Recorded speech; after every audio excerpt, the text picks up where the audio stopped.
2026 JEE main entrance പരീക്ഷയിൽ Pala brilliant study സെന്ററിന് തിളക്കമാർന്ന ജയം. കേരളത്തിലെ 1ാം റാങ്ക് ഉൾപ്പെടെ ആദ്യ 7 സ്ഥാനങ്ങളും ലക്ഷദ്വീപിലെ 1ാം സ്ഥാനവും ഇന്ത്യക്ക് പുറത്ത് പരീക്ഷ എഴുതിയവരിലെ 1ാം സ്ഥാനവും ബ്രില്യന്റിലെ വിദ്യാർത്ഥികൾ നേടി.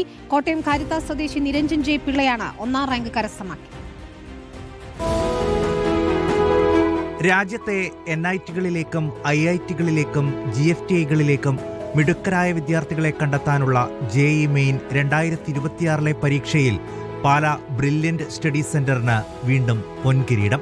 99.995% സ്കോറോടെ കോട്ടയം കാരത്താസ് സ്വദേശി നിരഞ്ജൻ ജെ പിള്ളയ്ക്കാണ് കേരളത്തിൽ 1ാം റാങ്ക്. അഖിലേന്ത്യാ തലത്തിൽ 110ാം റാങ്കാണ് നിരഞ്ജന്. മാത്തമാറ്റിക്സിൽ 100% മാർക്കോടെയാണ് നിരഞ്ജന്റെ സുവർണ നേട്ടം. മാന്നാനം കെ സ്കൂളിലെ പഠനത്തോടൊപ്പം ബ്രില്യന്റിലെ എൻട്രൻസ് പരിശീലനമാണ് നിരഞ്ജന് വിജയ വഴിയൊരുക്കിയത്. ഫിസിക്സിൽ 100% മാർക്കോടെ ഇടപ്പള്ളി സ്വദേശി അമിത് കേരളത്തിൽ 2ാം റാങ്കും തൃശൂർ സ്വദേശി വൈഷ്ണവ് 3ാം റാങ്കും കരസ്ഥമാക്കി. തിരുവനന്തപുരത്തുകാരൻ കിഷൻ ശിവദാസനാണ് 4ാം റാങ്ക്. എറണാകുളം അയ്യമ്പുഴ സ്വദേശി റോഷൻ രാജു 5ാം റാങ്കും മൂവാറ്റുപുഴ സ്വദേശി ആൽഫ്രഡ് ജെൻസൺ 6ാം റാങ്കും നേടി.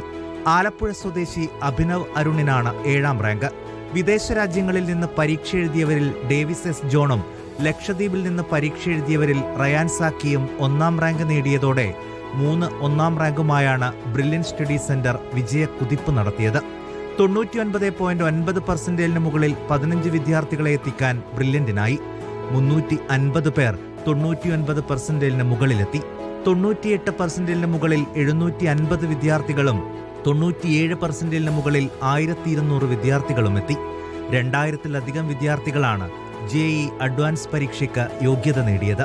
ഉന്നത വിജയം നേടിയവരെ ബ്രില്യന്റ് സ്റ്റഡി സെന്റർ ഡയറക്ടേഴ്സ് അനുമോദിച്ചു. News desk reporter.